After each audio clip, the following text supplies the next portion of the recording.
नहीं बोल रही है। बहुत ही सधा हुआ बयान है, क्योंकि भारत सरकार को मालूम है एलटीटी क्या था, उनका प्राइमरी डिमांड क्या था, ऑब्जेक्टिव क्या था, भारत की क्या भूमिका रही है, ये भारत सरकार को मालूम है, इतिहास मालूम है भारत सरकार को। इसीलिए भारत सरकार बहुत ज्यादा प्रतिक्रिया नहीं दे रही है प्रभाकरण को श्रद्धांजलि देने पर।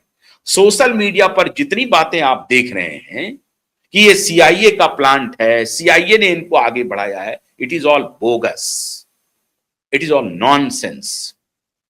सच बात यह है कि एलटीटीई ग्रेटर तमिल के डिमांड को आगे बढ़ा रहा था और एक जमाने में उस डिमांड के साथ भारत सरकार सांगोपांग खड़ी थी।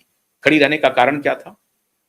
चाइना और यूएसए दोनों का बहुत ही जियोपॉलिटिकली वो बहुत एक ऐसा स्टेट था जहां चाइना भी प्रभुत्व चाहता था और अमेरिका भी प्रभुत्व चाहता था।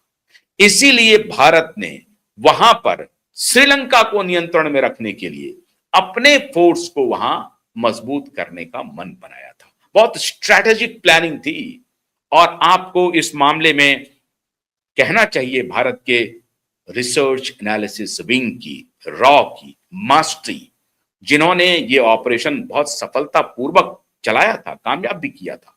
लेकिन खैर बाद में उनको फिर विदेशी ताकतों ने अपने जद में ले लिया और उन्हें भारत के ही खिलाफ खड़ा कर दिया।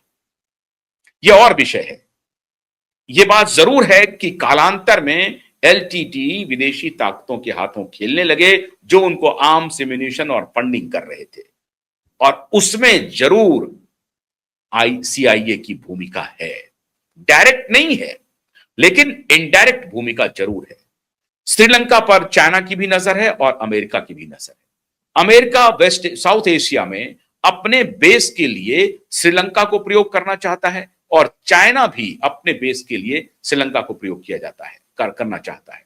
आप ध्यान रखिए कि अभी भी जो चाइनीज शिप ईरान से आ रहा है, वो जाकर के पहले विराम करता है श्रीलंका में और फिर लौट करके प्रशांत महासागर से वो चाइना की तरफ बढ़ता है। तो ये कितना वाइटल, और अभी भी जो कोलंबो का जो पोर्ट है वो चाइना का एक प्रकार से आरामगाह बना हुआ है। और इसीलिए ग्रेट निकोबार जो द्वीप है, जो ग्रेट निकोबार प्रोजेक्ट है, उसको हॉल्ट करने की जो स्ट्रेटेजी है, अब आप कह सकते हैं कि अब हमारी कांग्रेस शायद सीआईए के हाथों खेल रही है। शायद अब अगर ग्रेट निकोबार प्रोजेक्ट को रोकती है कांग्रेस, तो सीआईए के हाथों भी खेल रही है और चाइनीज खुफिया एजेंसी के हाथों भी खेल रही है। इसमें कोई शक नहीं है। और इसके ऊपर मैंने डिटेल आपको बताया था कि 2008 में कैसे कांग्रेस पार्टी की तरफ से सोनिया गांधी, राहुल गांधी, प्रियंका वाड्रा और रॉबर्ट वाड्रा 2008 में बीजिंग गए और वहां एक एमओयू साइन किया, जो कांग्रेस पार्टी और पीएलए, जो लिबरेशन आर्मी है चाइना की, पीपुल्स लिबरेशन आर्मी पीएलए, उसके साथ एग्रीमेंट किया। पूरी दुनिया को मालूम है पीएलए की शक्ति क्या है। कांग्रेस पार्टी वही शक्ति वहां पर एंजॉय करना चाह रही थी जो शक्ति पीएलए की चाइना में है। इन्होंने एमओयू साइन किया और उस एमओयू में बहुत सारी चीजें हुई कि हम लोग आदान प्रदान करेंगे, फॉरेन डिप्लोमेसी, एजुकेशन और इस सब की बात करेंगे, लेकिन वो तो बात अलग थी। मोटे तौर पर कहा जाता है कि 2008 में जो आपने एमओयू साइन किया वो एक ब्राइब था जो कांग्रेस पार्टी को दिया गया था, और कांग्रेस पार्टी की UPA led by Congress party थी, यूपीए की सरकार थी। इस प्रकार से भारत सरकार को ब्राइब करने की कोशिश की थी चाइनीज एजेंसी ने, और उसका प्रतिफल भी दिखा। कालांतर में राजीव गांधी फाउंडेशन को 1.5, 2, 3 करोड़ रुपए तक फंडिंग हुई चाइनीज गवर्नमेंट की तरफ से, राजीव गांधी फाउंडेशन को फंडिंग हुई। अब यहां पर जो अभी ग्रेट निकोबार जो द्वीप का खेल चल रहा है वो इसलिए चल रहा है, तो आप कल्पना कीजिए 1976 में भारत की पॉलिसी थी कि हम श्रीलंका को अपने हाथ से बाहर ना जाने दें, और इसीलिए वहां पर जो तमिलियन आबादी थी उनको स्ट्रेंथन करने की भारत सरकार की योजना थी कि ताकि वो ऑन द ग्राउंड हमारा आदमी वहां पर मजबूत हो। अनफॉर्चुनेटली बाद में वो टेररिस्ट ऑर्गेनाइजेशन के रूप में कन्वर्ट हुआ और वहां पर फिर उसका एलिमिनेशन भी हुआ। और फिर उस एलिमिनेशन में भारत सरकार की भी भूमिका रही। भारत सरकार ने अपना मदद का हाथ खींच लिया, क्योंकि वो एक खूनी आंदोलन की तरफ बढ़ चुका था। आंदोलन अगर इस तरह से चलता रहता, डेमोक्रेटिक आंदोलन होता, तो भारत सरकार उसको जरूर मदद करती। लेकिन चूंकि वो खूनी आंदोलन के पैटर्न पे चल पड़ा था, हत्याएं कर रहा था, भारत सरकार ने अपना हाथ खींच लिया और इस तरह से वो विदेशी ताकतों के हाथ में खेलने लगी। और कह नहीं सकते कि वो चाइनीज और सीआईए के हाथ भी खेलने लगी।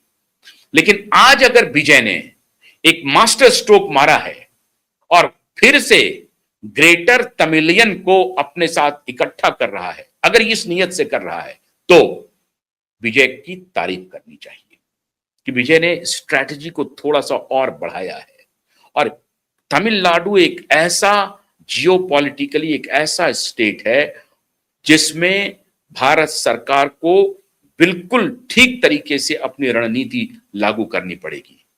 और विजय अगर सामने से जो दिख रहे हैं कि नहीं, वो तमिलियन प्राइड को आगे बढ़ाने के लिए उन्होंने प्रभाकरण तक को श्रद्धांजलि दे दी है, ये जानते हुए कि कांग्रेस पार्टी के इतने बड़े नेता की हत्या का आरोप जिस संगठन पर है, जिसके मुखिया पर है, उसको हम श्रद्धांजलि देने जा रहे हैं। और जबकि कांग्रेस पार्टी हमारी सरकार में पार्टनर है, बावजूद इसके हम समर्थन देने जा रहे हैं, हम श्रद्धांजलि अर्पित करने जा रहे हैं। इतने भोले तो नहीं होंगे विजय।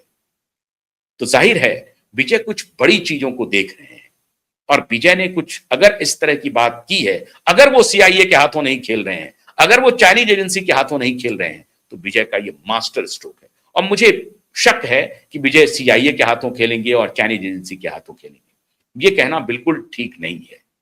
आंदोलन हुआ है, डीएमके से लोग नाराज थे। जैसे ममता बनर्जी का अगर परिवर्तन हुआ तो आप ये नहीं कह सकते हैं कि सीआईए का हाथ है। तो अगर विजय का वहां पर परिवर्तन हुआ है तो वो सीआईए का हाथ है, ऐसा नहीं है। वहां लोग गुस्से में थे, उस गुस्से को एआईएडीएमके अपने पक्ष में नहीं कर सकी, उस गुस्से को भारतीय जनता पार्टी अपने पक्ष में नहीं कर सकी। हां, एक बात जरूर विजय गलती कर रहे हैं, बहुत बड़ी गलती कर रहे हैं, जो डीएमके भी कर रही थी। विजय आरएसएस को प्रतिबंधित कर रहे हैं, जो कहीं से भी उचित नहीं है। विजय डीएमके ने जो आरएसएस के ऊपर प्रतिबंध लगाया हुआ था, प्रतिबंध इन द सेंस कि उस तरह का प्रतिबंध नहीं है कि ऑर्गेनाइजेशन नहीं चलेगा, उनके दफ्तर नहीं होंगे, लेकिन उनका आरएसएस का प्रतिबंध यह है कि कोई भी सरकारी जमीन पर या सरकारी ऑर्गेनाइजेशन में, गवर्नमेंट एडेड एजुकेशनल इंस्टीट्यूशन में आरएसएस का फंक्शन प्रतिबंधित है। ये जो प्रतिबंध है ये गलत है। एक तरफ आप क्रिश्चियनिटी को आगे बढ़ा रहे हैं, लेकिन आरएसएस को प्रतिबंधित कर रहे हैं, ये गलत है। फिर शंका शुरू होती है और तब जब आप प्रभाकरण को जाकर के श्रद्धांजलि अर्पित करते हैं, तब शायद शंका शुरू हो जाती है। लेकिन मैं ऐसा मानता नहीं हूं कि विजय सीआईए के हाथों खेल रहे हैं या चाइनीज एजेंसी के हाथों खेल रहे हैं। अगर कोई हाथों खेल रहे हैं तो मैं समझता हूं कि कांग्रेस पार्टी खेल रही है।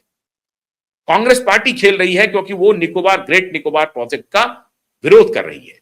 हाँ, आप ये जरूर कह सकते हैं कि ग्रेट निकोबार प्रोजेक्ट अडानी को क्यों जा रहा है, अडानी की जगह किसी और को दे दीजिए। यह हो सकता है कि सारे पोर्ट अगर आप अडानी को दे रहे हैं तो यह सवाल उठाना आपका बिल्कुल लाजमी है, और वो भी स्ट्रैटेजिक पोर्ट है। हालांकि सारे पोर्ट तो स्ट्रैटेजिक हैं उस तरह से, तो सारे पोर्ट एक ही कंपनी के पास चले जाए ये ठीक नहीं है। अभी जो सबसे बड़ा यक्ष प्रश्न मित्रों ये लगा है कि अभी प्रधानमंत्री गए थे नॉर्वे से एक खबर आ रही है। अब वो कितना पुष्ट है कितना अपुष्ट है कहना मुश्किल है, लेकिन नॉर्वे में दुनिया का सबसे बड़ा सॉवरेन फंड तो है, जो कि ग्रीन एनर्जी को लेकर के और भी गैस ऑयल के एक्सकवेशन में या जो कंपनी अपनी काम करना चाहती है उसको फंड करती है। अब वो नॉर्वेबियन जो सॉवरेन फंड है, जो वहां की गवर्नमेंट का पेंशन फंड उसको कहते हैं नॉर्वे का, अब उसने अडानी की 2 कंपनी को ब्लैकलिस्ट किया हुआ है। यह बात सच है। अब एक कोटरी है, उन्होंने चलाना शुरू कर दिया कि मोदी जो नॉर्वे गए थे वो अपने मित्र के ऊपर से प्रतिबंध हटवाने के लिए गए थे। अगर प्रतिबंध इस दौरे के बाद हटता है तो यह माना जा सकता है कि प्रधानमंत्री ने कुछ चर्चा की होगी।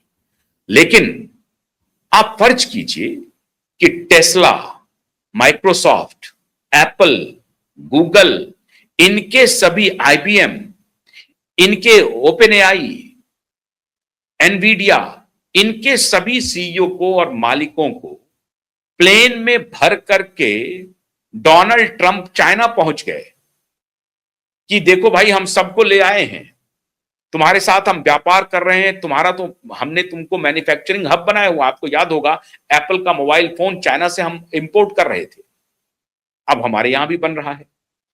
लेकिन सारे बिजनेसमैन वहां गए थे। तो अगर भारत के बिजनेसमैन वहां जाते हैं, अडानी कोई आज का बना नहीं हुआ, फिर मैं कह रहा हूं आपको कि कांग्रेस के जमाने से अडानी बना हुआ है। लेकिन अब ये नैरेटिव बनाने के लिए इनको एक पॉलिटिकल नैरेटिव बनाना होता है, तो ये अडानी के वेवर के लिए नॉर्वे का प्लान कर लिए 43 साल के बाद प्रधानमंत्री। अब ये अगर उनको कॉन्स्पिरेसी दिख रही है कि मोदी की नॉर्वे की यात्रा सिर्फ इसलिए थी क्योंकि नॉर्वे के सॉवरेन फंड को लेकर के जो प्रतिबंध लगा हुआ है अडानी की दो कंपनियों के ऊपर, उसे रिमूव किया जाए, इसलिए मोदी जी वहां पर गए। अगर यही बात है तो आने वाले दिनों में पता चलेगा इनकी सच्चाई। लेकिन अगर फर्ज कीजिए कि वो गए भी हैं इस बात को लेकर के, तो अडानी एक पावर मशीन बना हुआ है आपके ग्रोथ इंजन का।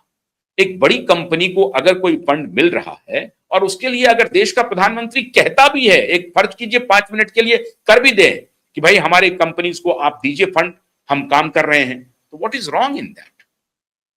इसमें गलती क्या है? आप कंपटीशन करना चाहते हैं, फिर अडानी की जगह और भी कंपनी को ले जाइए, या आप कहिए कि अडानी की जगह और भी कंपनी को ले जाइए। हाँ, एक बात जरूर है कि आपकी मित्रता बार बार अगर अडानी के लिए होगी तो सवाल जरूर खड़े होंगे।